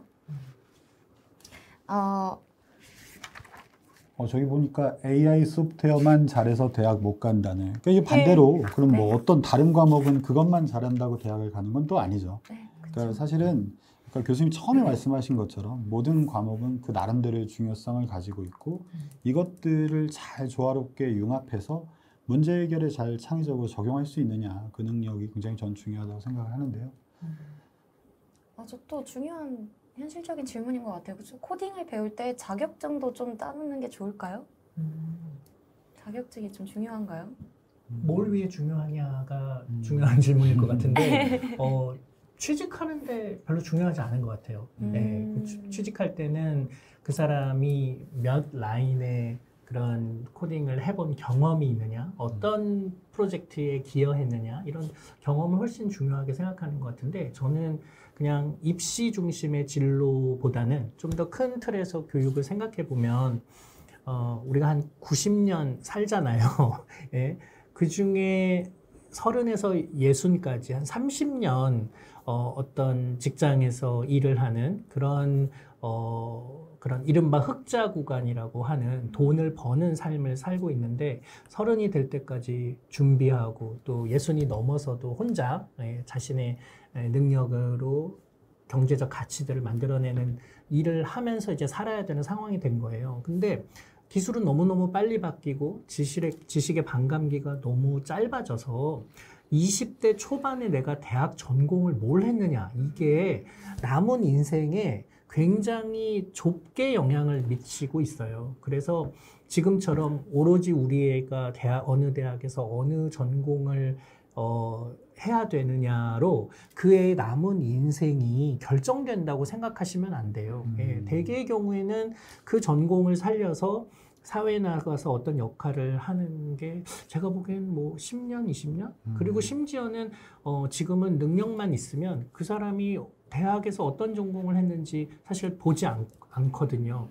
그리고 경험을 훨씬 더 중요하게 생각하고 그렇기 때문에 그렇게 단기적으로 그 대학 입시에만 지금 온 나라의 모든 사람들이 거기에 매몰되어 있기 때문에 그러지 않으면 나도 불안해서 그렇게 단기적인 생각을 하시겠지만 실제로 세상에 나가보면 그것이 생각보다 큰 영향을 미치지 않고 있기 때문에 그러니까 오히려 예를 들면 모든 사람들이 서울에 있는 학교에 가고 싶어 하지만 실제로 기업에서는 서울에 있는 학교가 아니더라도 그 사람이 실제로 어떤 구현 능력이 있느냐, 그래서 어떤 프로젝트에 참여해서 어떤 기여를 했느냐, 그걸 가지고 훨씬 더 그 선호되기도 하거든요. 그러니까 그런 세상으로 지금 우리 사회가 빠르게 바뀌어가고 있다.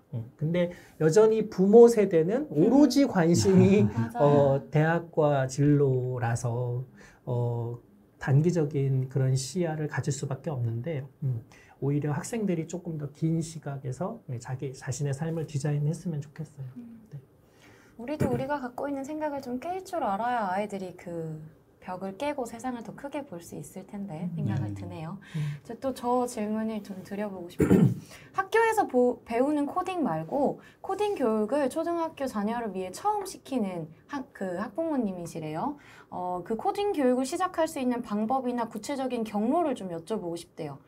흔히 말하는 코딩 교육 학원을 선택해야 할지 아니면 유튜브나 책을 통해 혼자 해야 될지. 근데 또 혼자 하는 거를 조금 경계하셨잖아요. 어떤 방법이 좀 있을지 고민을 하시는 것 같아서. 이제 사실 혼자 하지 않았으면 좋겠다라는 게 꼭 뭐 학생들뿐만 아니라 부모님과 함께 하는 것도 저는 방법이라고 생각하는데, 왜냐하면 부모님 세대에서는 코딩 교육을 더 받을 기회가 없으셨잖아요. 그러니까 아이들이 배우는 게 어떤 거고 아이들이 이걸 왜 좋아하고 또 이걸 배우면 또 그다음 뭘 할 수 있는지, 앞서 교수님께서 자격증보다 이제 뭐 경험이 중요하다는 말씀하셨는데, 결국 이제 부모님과 함께 다양한 문제들을 해결해보는 그런 경험들. 근데 요즘에는 이제 뭐 교육부나 아니면 뭐 과학기술, 뭐 정보통신부 이런 데서 다양한 어떤 코딩 학습 컨텐츠들을 뭐 EBS나 이런 데를 통해서 지금 무료로 제공하고 있어요. 그래서 그런 걸로 처음 시작해 보시면 일단 첫 시작이 너무 부담스러우면 안 되잖아요. 그렇게 하면 너무 재밌어서 그 다음 걸 찾게 되고 그 다음 걸 찾게 되고 할 수 있지 않을까 생각이 들고요. EBS의 이솝 사이트를 일단 추천을 해드립니다. 네, 이거 정말 깨알 같은 꿀 정보인데 가져가시게 되셨네요. 마지막 질문이 될 것 같아요. 이 질문을 2번 정도 해주신 것 같아서. 일상생활을 접어둔 채 게임과 로블록스에 몰두하고 있는 아이들 때문에 골머리를 앓고 계시는 주위 학부모님들이 많습니다. 분명 그럴 것 같아요. 뿐만 아니라 우리가 좀 적극적으로 활용해야 된다고 하는 유튜브도 그렇고 사실 과몰입 때문에 문제가 많잖아요. 이런 아이들을 현실적으로 어떻게 지도해주면 좋을까요? 질문해 주셨어요. 먼저 여쭤봐도 될까요? 네.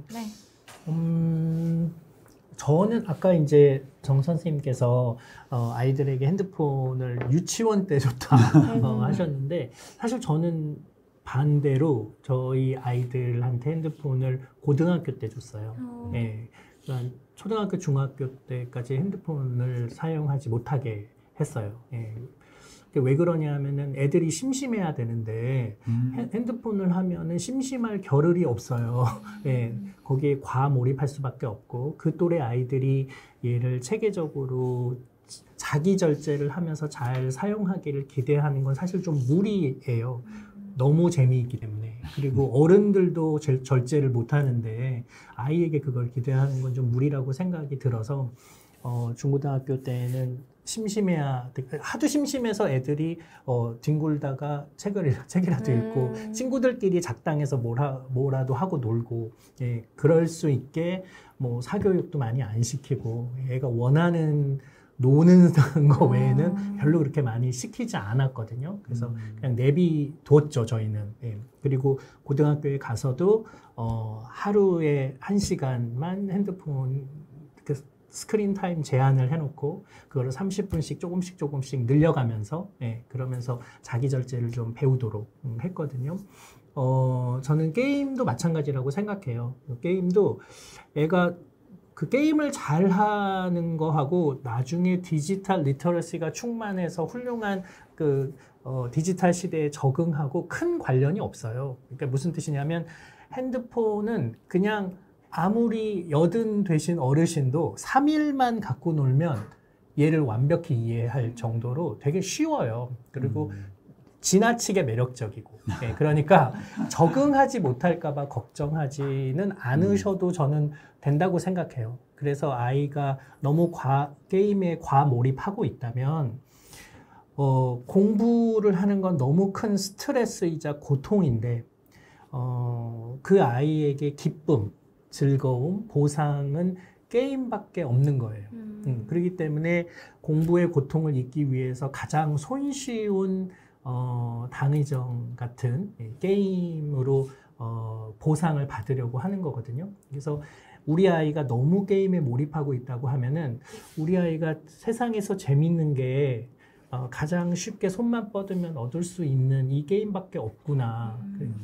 부모인 우리가 굉장히 다양한 재미있는 거리들을 충분히 같이 탐색해 보면서 제공해주지 못했구나라고 생각해야지 그 아이를 탓하거나 야단쳐서 될 문제는 아닌 것 같아요. 예, 그래서 오히려 저는 게임 같은 거에 과몰입하는 거를 막기 위해서 못하게 하고 하루에 예를 들어서 뭐 1시간, 아니, 하루만 막 하게 하고 그럼 애가 하루 종일 일주일 내내 그날만 기다리고 결국은 그걸 하고 끝나고 나면 또 다음 주를 기다리고 그 머릿속이 온통 게임으로 채워져 있는 것이 아니라 세상에는 재밌는 것들이 되게 많아서 예, 뭐 만화도 재밌고 게임도 재밌고 운동도 재밌고 노래 뭐 연주, 그림 그리는 거 너무 재미있는 게 많고 그 중에 하나가 게임인 예, 그런 정도로 해서 아이들이 세상에 굉장히 재미있는 것들을 두루 경험하게 하는 방식으로 특정한 게임에 과몰입하는 거를 막아야 된다고 예, 개인적으로는 그렇게 생각하고 있습니다. 네, 너무 사실 어렵지만 너무 좋은 답변이었던 것 같아요. 네. 마지막으로 선생님 답변도 들어보고 저희 시간 마무리할 것 같아요. 제가 처음에 괜한 말씀을 드려서 이 분란을. 근데 저는 어렸을 때 게임에 과몰입되진 않았고 팽이치기나 구슬치기에 과몰입됐던 것 같아요. 그러니까 이제 게임이 일단 지금 아이들의 어떤 놀이 문화라는 이해가 먼저 좀 필요하다는 생각을 하고요.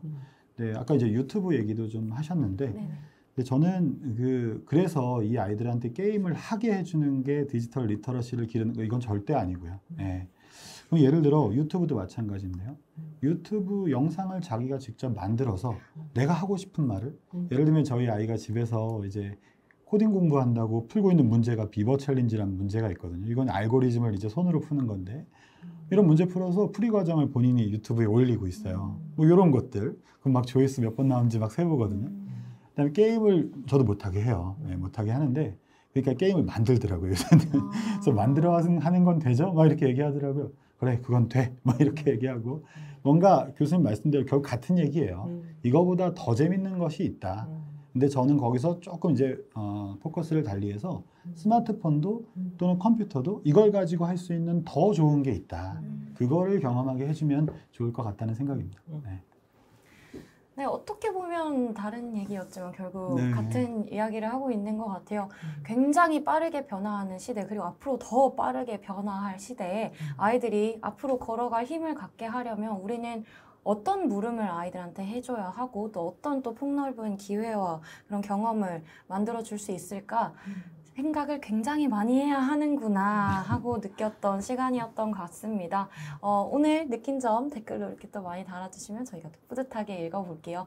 시간이 아쉽게도 다 되어서 1시간 반 정도 나눈 이야기 시간 여기서 마무리해야 될 것 같아요. 오늘 정말 좋은 말씀 나눠준 교수님과 선생님께 감사 말씀 드리면서 저희 오늘 한 이야기들은요 다시 편집돼서 영상 추후에 업로드될 예정입니다. 그래서 정말 꿀같이 정말 보석 같은 이 이야기들 꼭 많은 사람들과 나눠주시고 또 공유해주시고 다시 보기로 감상해 주셨으면 좋겠어요. 네, 여기서 인사드리겠습니다. 감사합니다 교수님. 네. 감사합니다 선생님. 네. 감사합니다. 감사합니다. 재밌었어요.